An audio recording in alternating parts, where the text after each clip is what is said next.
In the heart of bustling Vancouver, a city known for its glittering skyline and pristine natural surroundings, Amara Iredell stood in her state-of-the-art office, sketching furiously on a digital tablet. She was a rising star in architecture. Renowned for crafting homes that seamlessly integrated modern elegance with the rugged beauty of Canada's landscapes, but Amara's journey to this pinnacle of success had been anything but easy. Born and raised in Lagos, Nigeria, Amara was the eldest daughter of hard-working parents who had sacrificed everything to send her to Canada for her education. They had instilled in her the values of perseverance, humility, and a commitment to excellence. Her father, a civil engineer, had once told her, "Your work should tell a story. If it doesn't, it's just a structure." These words shaped Amara's career philosophy. Every project she undertook had to be more than aesthetically pleasing. It had to carry meaning, and yet, as successful as she was, Amara often felt the pressure of living up to her parents' expectations and proving herself in a competitive industry. One December morning, just as Amara was about to head into a design review meeting, her phone buzzed. The name on the screen stopped her in her tracks. Emily Carter. Emily Carter was a legend in the real estate world, known for her boldness and uncanny ability to spot opportunities. She had built Carter Estates into one of Canada's most prestigious luxury property firms. Emily rarely worked with outsiders, which made her call even more intriguing. "Amara," Emily said, her voice brisk and commanding, "I need you to design a luxury estate for me, something iconic, something personal." Amara blinked. "Personal? Could you elaborate?" Emily hesitated. "A rarity for her. This estate will represent my legacy. It's about who I am, and where I've been. Money is no object. But it must be perfect." Amara's curiosity deep, and Emily was famously private. Her life a mystery even to those in her inner circle, yet she was now entrusting Amara with a deeply intimate project. "I'm honored," Amara replied, her mind already racing with possibilities. "Good," Emily said, "we'll discuss the details in person." A week later, Amara found herself sitting in Emily's opulent penthouse, overlooking Vancouver's suburbs. As they sipped coffee, Emily began to open up. "I wasn't always this," Emily said, gesturing around the room. "I grew up in a small town in Alberta. We didn't have much, but we had each other. My parents built our home with their own hands. It wasn't fancy, but it was ours." Amara leaned forward. "What happened to it?" "It burned down when I was 12, Emily said, her voice barely above a whisper. "We lost everything. That's when I decided I'd build a life when nothing could be taken from me again." Emily's confession struck a chord with Amara. She saw parallels between Emily's story and her own journey of resilience. "What do you envision for this estate?" Amara asked. "It has to reflect my past, but in a way that shows how far I've come," Emily said, "and it needs to stand as a beacon, something my family can come back to." Amara spent weeks conceptualizing the project, which she named Carter Haven. Her design combined the rustic charm of Emily's childhood home with the sleek sophistication of modern luxury the estate would feature. The main mansion, a sprawling glass and stone structure, with panoramic views of the surrounding forests and mountains. Guest cabins, smaller wooden structures inspired by Emily's original home, each telling a different chapter of her life. A central pavilion, an open-air space with a fire pit, where family and friends could gather, symbolizing warmth and togetherness. Sustainability, the estate would be eco-friendly, using solar panels, geothermal heating, and locally sourced materials. But Amara knew that the most important element wasn't the design, it was the story the estate would tell. As construction began, Amara faced numerous challenges, from supply chain delays to harsh winter conditions, but the most surprising development came in the form of Lucas Carter. Lucas, a tall, soft-spoken man in his early 30s, arrived unannounced at the construction site one afternoon. "I'm Emily's nephew," he said, his hands shoved into his jacket pockets. Amara was taken aback. Emily had never mentioned a nephew. "Why are you here?" she asked. "I heard about the project," Lucas said. "I'm a carpenter. I thought I could help." Skeptical but intrigued, Amara decided to give Lucas a trial. His craftsmanship turned out to be extraordinary. He carved intricate wooden panels for the cabins, each depicting scenes from Emily's life: the Alberta prairie, the fire that destroyed her childhood home, and the city skyline where she built her empire. As Amara and Lucas worked together, They discovered a shared love for storytelling through design. Lucas revealed that he hadn't spoken to Emily in years. She's complicated, he admitted, but I think she needs this. She needs to reconnect with who she was.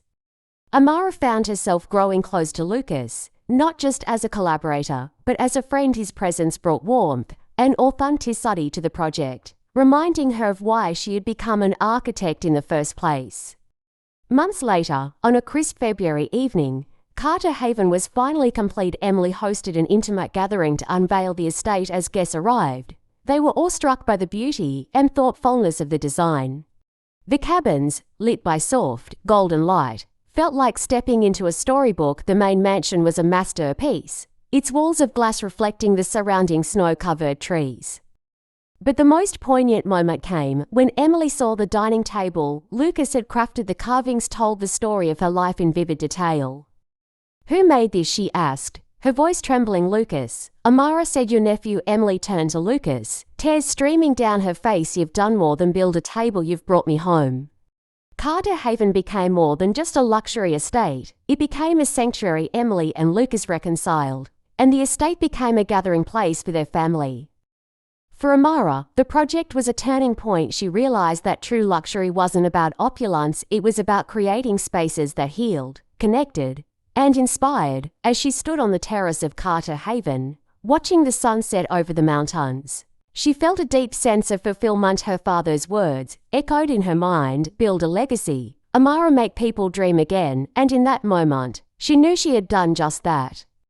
Property and facility management perspective. Sustainability in luxury real estate. The story highlights the integration of sustainable practices in property management, such as using solar panels, geothermal heating, and locally sourced materials. These elements not only enhance the property's value, but also align with modern demands for eco-friendly solutions. The importance of designing spaces that are energy efficient and require less maintenance is a crucial takeaway for facility managers. Balancing aesthetics and functionality. Amara's design prioritizes both visual appeal and practical usability. The guest cabins and central pavilion cater to family gatherings and personal comfort, while maintaining luxury standards. Facility managers must ensure that luxury properties offer seamless operations, from effective heating systems to maintaining outdoor spaces, while preserving the integrity of the design. Preserving personal touches in property design. Lucas's carvings and the personal elements tied to Emily's past show the importance of storytelling. In property design, facility managers should recognize the emotional value of properties and maintain these unique features with care. Moral perspective. The importance of reconnection. Emily and Lucas's reconciliation emphasizes the significance of family and relationships over material wealth. No matter how grand the property, its true value lies in the memories and bonds it nurtures. Healing through spaces. Amara's work demonstrates how thoughtfully designed spaces can heal emotional wounds and foster unity. Properties can serve as tools for rebuilding trust, repairing relationships, and creating new beginnings. Authenticity matters. Amara's focus on reflecting Emily's story shows that authenticity adds depth and meaning to work, whether designing properties or navigating relationships. Being genuine leaves a lasting impact. Legal perspective. Property ownership and legacy planning. Emily's desire to create an estate as a family legacy brings to light the importance of legal frameworks for property ownership, inheritance, and estate management. Ensuring clear legal documentation is essential for preserving a property's purpose and value across generations. Contracts and collaboration. The involvement of multiple stakeholders, including Amara and Lucas, highlights the need for robust contracts. Architects, contractors, and artisans must have clearly defined roles, timelines, and payment terms to avoid disputes. Sustainability regulations. The story underscores the importance of adhering to local building codes and environmental regulations when integrating sustainable features into property design. Legal compliance ensures the long-term viability of such projects. Lessons learned. Value of stories in real estate. Properties are more than just structures, they are vessels of stories and memories. Incorporating personal narratives into design makes spaces more meaningful and valuable. The role of collaboration. Amara's partnership with Lucas demonstrates the power of collaboration. Each individual brought unique skills that enrich the project, proving that teamwork is essential in property development and management. Luxury with responsibility. True luxury lies not only in opulence, but also in responsibility toward the environment, the community, and the personal history tied to a space. Reconciliation is priceless. The emotional resolution between Emily and Lucas highlights that the most valuable property we own is our relationships. Investing in people often yields greater returns than investing in material possessions. Adaptability and problem solving. Amara faced delays and unexpected challenges, but adapted her approach to ensure the project's success. Property and facility managers must be resilient and creative when addressing unforeseen issues. Leaving a legacy. Emily's focus on creating a space that represents her journey underscores the importance of thinking beyond the present, whether through design, management, or relationships. Creating something lasting and meaningful should be a central goal in all endeavors. The story intertwines the emotional, professional, and legal aspects of property development, teaching that true success lies in merging these dimensions seamlessly. Luxury living unlocked a heartwarming story of family, legacy, and design. If you find this story enlightened, please like, comment, share, and subscribe to my channel for more content on property, facility, and real estate management business tips. Thank you for watching. See you in my next video. God bless you.